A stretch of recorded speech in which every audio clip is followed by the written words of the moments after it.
Assalamualaikum, selamat sejahtera. Terima kasih kerana sudi kembali lagi ke channel YouTube Dah Gusti. Seperti biasa, tolonglah like, subscribe dan share supaya setiap kali ada episod baru keluar, anda tak adalah terlepas.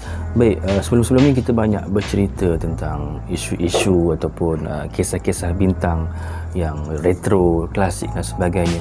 Tapi untuk episod Dah Gusti yang ke-21 ini, atas permintaan kita nak ulas dan bedah sedikit tentang sebuah promotion yang masih baharu tetapi telah memberikan impak yang sangat tinggi kepada dunia gusti profesional secara keseluruhannya.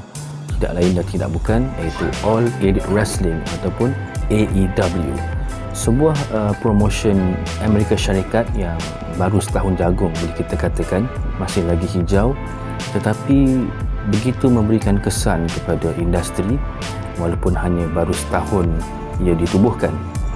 All Elite Wrestling ini kalau kita nak imbas balik, ia diasaskan oleh sekawan ahli gusti yang menggelar diri mereka sebagai The Elite, iaitu tidak lain tidak bukan Cody Rhodes, pasangan adik-beradik Matt dan Nick Jackson, Young Bucks dan juga Hangman Adam Page. Selepas Cody keluar daripada WWE, beliau telah pun berhijrah dan bergusti di Jepun di bawah New Japan Pro Wrestling, dan dari situ mereka mula terlibat dengan gagasan Bullet Club, sebuah gagasan yang ala-ala NWO lah di New Japan ni. Jadi bila mana mereka dah berkawan dari situ, dan Cody menggelarkan dirinya sebagai The American Nightmare, berbeza dengan mendiang bapanya The American Dream, Dusty Rhodes, maka mereka mula rapat dan di samping bergusti di New Japan, mereka juga sering berulang-alik ke Amerika juga untuk bergusti untuk Ring of Honor. Jadi mereka antara nama-nama besar yang telah berjaya merevive dan juga menghangatkan semula Ring of Honor setelah sebelum itu agak suram dan sendu promotion Ring of Honor ini. Bila mereka dah bersatu di bawah jenama The Elite dengan menghasilkan beberapa siri video di YouTube dan sebagainya, mengumpul follower mereka yang dah mula ramai, maka dari situ mereka mendapat ilham untuk mencetuskan ataupun nak membina sebuah promotion baharu. Ditambah pula semasa tahun 2018 itu, penganalisis gusti terkemuka iaitu Dave Meltzer yang aktif menulis untuk Pro Wrestling Illustrated seakan memperlekehkan Ring of Honor ketika mana Nick, Matt dan Cody sedang aktif gusti di situ, mengatakan bahawa Ring of Honor ni jangan mimpilah nak dapat penonton yang ramai kalau kata mereka buat event. Jadi secara tidak langsung kata-kata Dave Meltzer itu telah pun memberikan satu cabaran ataupun rasa tercabarlah untuk pasangan Nick dan Matt yang ketika itu tak silap saya sedang bergelar juara bergu di Ring of Honor. Jadi mereka bersepakat, okey, pada tahun 2018, September 2018, mereka dengan beraninya melancarkan atau mengadakan sebuah event yang diberi nama All In di Chicago, dan dalam tempoh 30 minit mereka telah pun berjaya menjual 11,000 tiket untuk acara tersebut, walaupun ia adalah sebuah acara indie, dan seterusnya memecah tembok tipikal gusti di Amerika. Kalau sebelum itu mungkin hanya WWE saja yang mampu menjual tiket dalam jumlah yang besar sedemikian. Mungkin pada waktu itu peminat dah mula jelak dengan produk WWE, dah tak ada saingan. Jadi bila mana sebuah promotion yang gah, nama-nama besar yang nak mencipta sebuah gagasan baharu, buat event, ramai-ramai lah join. Lepas tu dibuat pula di Chicago, lepas tu ada pula rumours kata CM Punk pun akan join dan sebagainya. Maka dari situ berjaya mencetuskan fenomena, dan event itu berjaya diadakan dengan sambutan dan hype yang sangat hebat. Jadi selepas kejayaan All In itu, secara tidak langsung memberikan keyakinan kepada The Elite, Cody dan rakan-rakannya itu untuk pitch idea untuk nak membangunkan sebuah promotion yang betul-betul ni lah. Maka mereka pun berjumpalah dengan Shahid dan Tony Khan, pasangan anak beranak yang merupakan bilioner di Amerika, pemilik kepada kelab Jacksonville Jaguars, sebuah kelab bola sepak Amerika di Amerika lah, dan juga kelab bola sepak Fulham FC. Jadi dua orang ni memang satu nama yang cukup gah dalam dunia perniagaan di Amerika, dan pasangan Cody dan juga Young Bucks berjaya meyakinkan mereka untuk menyuntik dana kepada organisasi ini, seterusnya membangunkan All Elite Wrestling di atas backup yang kuat, duit dah ada, dana dah cukup, dah kukuh. Maka mereka berjaya mengasaskan All Elite Wrestling dan diasaskan pada Januari 2019. Dan Cody Rhodes, Young Bucks bertindak sebagai antara pegawai rasmi lah di syarikat ini. Selain mereka menjadi in-ring performer, mereka juga antara pegawai-pegawai yang bertugas dalam bertindak mentadbir dan juga melicinkan urusan di All Elite Wrestling.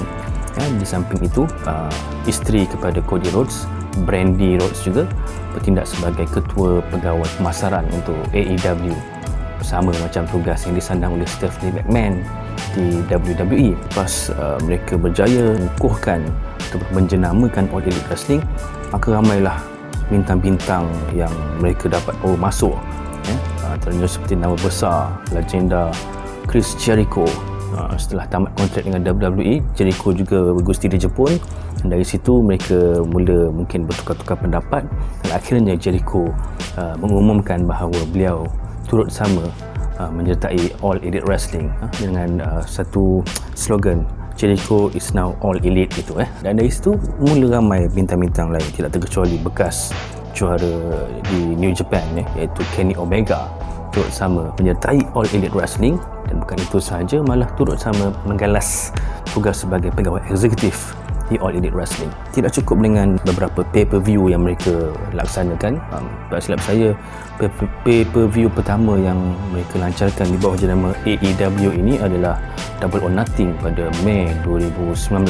Dan tidak lama selepas itu, AEW berjaya try perjanjian bersama dengan TNT, Warner Media, yang merupakan sebuah saluran TV yang pernah menyiarkan WCW Monday Nitro pada lewat 90-an dan awal tahun 2000 sebelum WCW Nitro dan juga WCW tutup kedai. Ia ibarat macam kebangkitan atau kelahiran semula WCW, kerana setelah 20 tahun TNT menyiarkan acara Gusti semula, dan dari situ mereka melancarkan AEW Dynamite, sebuah rancangan mingguan yang bersiaran setiap hari Rabu di US dan Khamis pagi lah di negara kita. Rancangan mingguan ini bersiaran selama 2 jam setiap minggu.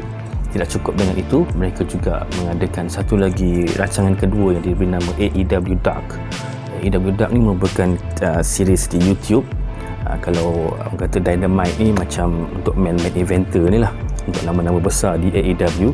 Untuk bintang-bintang yang baru nak meningkat naik ni, mereka beraksi di Dark, ibarat macam WCW tanda lah B-show untuk AEW. Dengan kewujudan Dynamite ini dan juga sokongan yang diterima daripada para peminat kepada AEW, secara tidak langsung memberikan sedikit rasa bimbang kepada WWE, kerana setelah hampir 20 tahun mereka begitu selesa mendominasi industri, tak ada saingan-saingan yang kuat. Dan sebelum itu adalah cubaan-cubaan daripada TNA, Impact Wrestling, New Japan dan sebagainya, tapi tidaklah begitu kuat saingannya itu. Tetapi berbeza dengan AEW, kerana merasakan bahawa AEW ni mungkin memberikan ancaman kepada WWE, maka mereka meletakkan rancangan NXT serentak dengan AEW Dynamite setiap Rabu malam. Jadi berlaku perang rating di antara AEW Dynamite dan juga NXT.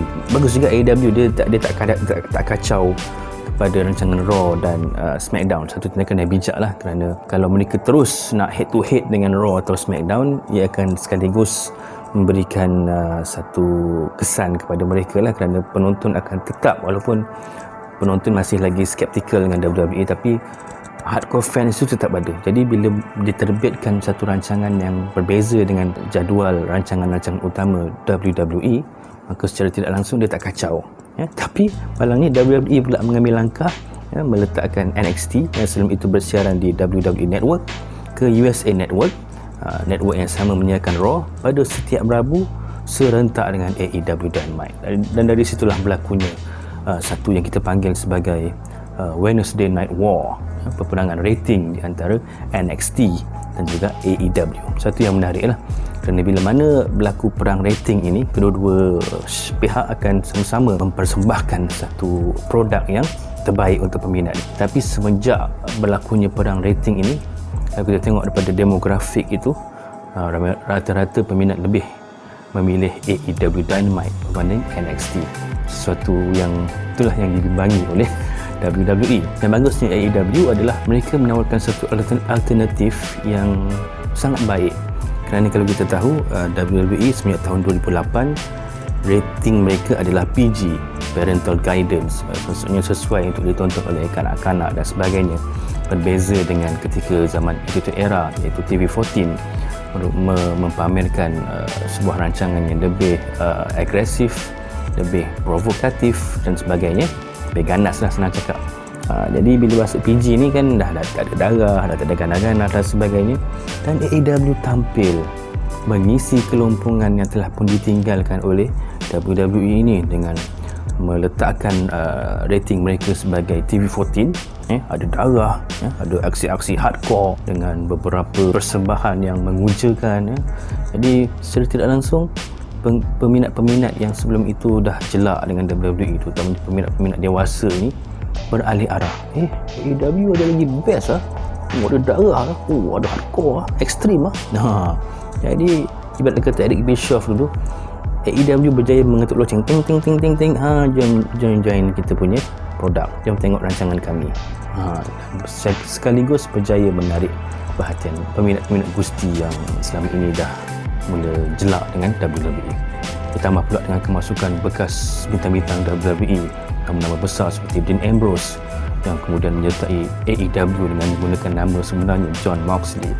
Dan tidak perlu mengambil masa yang lama, Moxley menjadi antara ayam tambatan dan bintang utama di AEW sehingga berjaya memegang kejuaraan heavyweight dunia AEW sehingga kini. Ditambah pula dengan legenda yang turut sama diundang untuk memeriahkan AEW. Kalau kita tengok di acara Double or Nothing dulu pun, Bret Hart turut sama hadir untuk mempersembahkan kejuaraan AEW. Kemudian beberapa nama-nama legenda lain seperti Diamond Dallas Page, Jake the Snake Roberts, tidak terkecuali akibat daripada pemotongan bajet oleh WWE pada April lalu akibat pandemik COVID-19, maka ramailah bintang-bintang WWE yang telah pun dilepaskan. Bukan sekadar bintang WWE, malah kaki tangan WWE sendiri ramai yang dilepaskan bagi nak menggunakan bajet. Dan kewujudan AEW sekaligus memberikan peluang kepada bintang-bintang yang dibuang kerja ni seperti Mr. Brody Lee, sebelum itu kita kenal sebagai Luke Harper, siapa lagi, FTR, Revival, dan juga Miro ataupun Rusev di WWE. Tak terkecuali macam pengadil otai di WWE, Matt Kyoda, yang juga dilepaskan. Dan AEW memberikan peluang baharu kepada mereka ini untuk membina dan membantu jenama AEW. Boleh kita katakan adalah nampak macam AEW ni cuba nak menumpang populariti dan juga nama besar daripada WWE, tapi itu mungkin hanya sekitar 20% je lah. AEW berjaya membentuk jenama mereka sendiri tanpa dibayangi oleh bintang-bintang WWE. Di samping mereka menggunakan bekas bintang WWE, ramai juga bintang-bintang yang original mereka lahirkan, seperti siapa, Adam Page tadi, antara geng-geng elite kan, Adam Page, yang nama-nama yang tak pernah terkait dengan WWE Luchasaurus, dan juga Abang Oren kita, diperah segar dari ladang, Orange Cassidy, seorang bintang yang sangat unik. Saya secara peribadi sangat meminati Abang Oren kita ni. Okey, itu dia. Dengan gaya malas dia, dengan super kick dia kan, memang sampai pernah Abang Oren kita ni dia viral sekejap dengan aksi gustinya yang sangat bersahaja itu. Dan juga AEW berjaya mempamerkan, menaikkan semula division beregu, division tag team. Kalau kita tengok di WWE, saya pernah baca bahawa Vince McMahon bukanlah seorang peminat pada division regu ni. Kerana itu kalau kita tengok di WWE, division beregu ni agak kurang diberi perhatian, maka AEW mengambil konsensus untuk nak merevive semula. Dan dari situ kita lihat banyak tag team dilahirkan di AEW seperti pasangan Christopher Daniel dengan Scorpio Sky dengan Kazarian, pasangan The Jungle Boy dengan Luchasaurus, Private Party. Banyaklah bintang-bintang regu yang dinaikkan oleh AEW. dengan kemasukan FTR dan sebagainya, sekaligus memberikan satu sinar kepada division Gusti. Cuma ada beberapa lah perkara dalam AEW yang mungkin perlu diperhalusi. Mungkin dari segi marketing ia sesuatu yang baik lah, di mana kalau kita tengok AEW ni nampak macam terlalu menampakkan unsur-unsur menyokong gerakan LGBT dengan penggusti transgender Nyla Rose, bekas seorang lelaki yang menjadi perempuan, macam Sonny Kiss menampilkan image macam seorang bapuk dan sebagainya. Tapi itulah Amerika kan, orang putih ni bukan betul sangat hal-hal macam ni. Kadang nak menarik sokongan, apa sahaja mereka sanggup lakukan. Dan juga seperti saya katakan tadi, kurangkan kebergantungan kepada bekas bintang-bintang WWE dan naikkan bintang-bintang sedia ada mereka. Tidak salah kita nak menumpang, tetapi jangan terlalu bergantung. Dan juga AEW ini adalah beberapa ketika mereka seakan cuba nak menyerang WWE, kira-kira secara on screen ataupun off screen.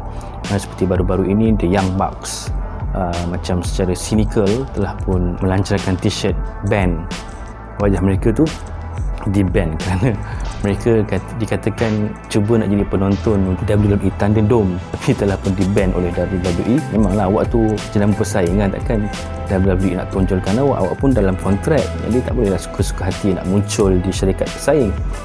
Jadi mereka menyindir WWE dengan ciptaan dengan pelancaran t-shirt tersebut.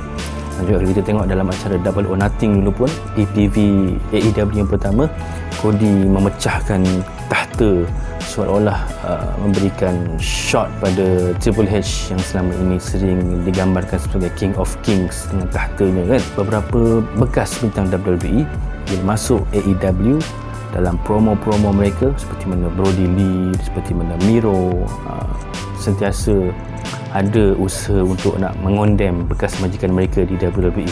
Saya rasa tidak perlu benda-benda ni semua kerana mereka dah masuk jenama baharu. Jadi gunakan pengalaman yang ada itu untuk nak terus melangkah ke depan. Jangan terus berada dalam nostalgia. Memang tidak dinafikan ada beberapa perkara yang mereka alami di WWE itu tidak berapa seronok lah. Tapi tak payahlah nak bawa-bawa, nak besar-besarkan kan, tak ada apa faedah pun. Kuatkan jenama dan terus melangkah ke hadapan. Adanya AEW ini secara tidak langsung memberikan satu impak yang sangat besar kepada industri gusti, khususnya di WWE. Kalau kita tengok sebelum itu di AEW mereka dah mula buat pyro semula, ada bunga api, pom-pom-pom tu semua kan. Bila mana AEW buat, WWE pun buat semula, walaupun pada tahun 2016-2015 mereka dah stop dah penggunaan bunga api dan sebagainya ni kerana alasan nak berjimat kan. AEW buat, jadi bila nampak kemeriahan tu, WWE pun hidupkan semua pyro. Banyaklah perkara yang WWE nampak macam meniru AEW lah, dan meniru dalam benda yang baik tak ada masalah lah. Contoh macam kehadiran penonton semasa pandemik COVID-19 hari tu kan, bila mana AEW buat di Dallas Place tu, tempat Tony Khan tu kan, arena tu ada penonton, walaupun penonton tu adalah bintang-bintang dan kaki tangan mereka sendiri. Bila mana AEW buat gitu, nampak ada kemeriahan, WWE membuat perkara yang sama. Sekarang pun di event-event AEW pun dah ada penonton, dan mereka diletakkan di satu-satu ruang dengan penjarakan fizikal dan sebagainya, tapi tetap meriah lah. Dengan dikatakan di acara Full Gear yang lepas, 1,000 penonton berjaya menempah tiket ke acara tersebut dan duduk dalam arena dengan SOP yang ketat lah, tetapi tetap meriah. Jadi perkara-perkara ini nampaknya memberikan kesan kepada WWE dan mereka mula meniru sedikit sebanyak apa yang AEW lakukan, dan dia sekaligus memberikan kelebihan kepada kita peminat lah. Kerana sebelum ini WWE terlalu selesa, tak ada pesaing, dan kini dengan adanya ancaman daripada AEW memberikan sesuatu yang baik untuk kita sebagai peminat. Semalam semasa saya rakamkan ni, semalam baru diumumkan bahawa AEW akan melancarkan siri permainan video mereka sendiri, di mana bekas pengarah kepada permainan video No Mercy dulu telah pun menjadi anggota ataupun mengepalai pasukan untuk membangunkan game ataupun permainan video untuk AEW ini. Jadi dengan perkara-perkara ini sekaligus menggoyahkan sedikit sebanyaklah pihak WWE supaya mereka tidak terus selesa dan mengambil ringan apa yang dilakukan kepada WWE Universe, dan terus berusaha untuk memastikan WWE dapat menyaingi AEW. Tapi itulah, kalau kita tengok WCW dulu pun tahun-tahun pertama mereka mainstream macam ni jugalah. Yalah, penonton dah selama ni tak ada alternatif, tiba-tiba ada satu company besar muncul, ramailah berpindah kapal. Begitu juga dengan macam AEW sekarang kan, tiba-tiba mereka muncul dan berjaya membina satu jenama yang kuat, ramailah yang terus berpindah. Cuma nak mengekalkan momentum itu, saya rasa itulah satu tugasan yang sukar untuk dilakukan, kerana jika salah perkiraan, salah langkahnya, nescaya AEW akan mengikut jejak mereka-mereka yang pernah cuba untuk mencabar WWE seperti mana WCW, ECW, siapa lagi, TNA dan sebagainya. Jadi mereka kena fokus dan jangan terlalu selesa. Yang penting terus memberikan yang terbaik kepada peminat gusti di seluruh dunia. Jadi kita mengharapkan yang terbaik untuk AEW. Semoga dengan kehadiran AEW terus merancakkan lagi industri gusti, kerana selama ini ramai yang kata gusti ni dah mula sendu, dah tak ada apa dah, sama je. Jadi dengan adanya AEW sekaligus akan memberikan yang terbaik untuk peminat gusti. Tambah pula baru-baru ni di acara Full Gear yang lepas, kita tengok Serena Deeb mempertahankan kejuaraan NWA di AEW, menewaskan Allysin Kay. AEW dah mula bekerjasama dengan NWA, sebuah pertubuhan gusti yang sangat otai ni kan. Jadi tidak mustahil kejuaraan NWA selepas ini juga akan dipertandingkan di AEW. Dan kalau kita tengok semasa pembukaan perlawanan pertama AEW yang lepas di acara Full Gear pun, Vice President di Impact Wrestling Don Callis juga sama-sama duduk di meja pengulas bersama Jim Ross, Tony Schiavone dan juga Excalibur. Dah nampak dah bibit-bibit kerjasama di antara AEW dengan promotion-promotion lain seperti Impact, NWA dan tidak mustahil selepas ni Ring of Honor. Jadi sekaligus bila mana semua syarikat ini bergabung di bawah jenama AEW, sudah pasti WWE tidak akan duduk diam dan akan mula mengambil langkah-langkah proaktif bagi memastikan penonton mereka tidak lari dan beralih ke AEW. Kita mengharapkan yang terbaik untuk AEW dan semoga AEW dan WWE akan bersaing dengan sihat, dengan suasana yang kompetitif dalam melahirkan persembahan gusti yang menarik. Jadi saya rasa itu saja cerita bedah AEW yang boleh saya ceritakan, dan insya-Allah pada sesi-sesi akan datang kita akan berjumpa lagi untuk membedah kisah-kisah yang lain pula. Sebelum berakhir, jangan lupa like, subscribe dan share. Jumpa lagi di episod akan datang. Assalamualaikum warahmatullahi wabarakatuh. Bye bye.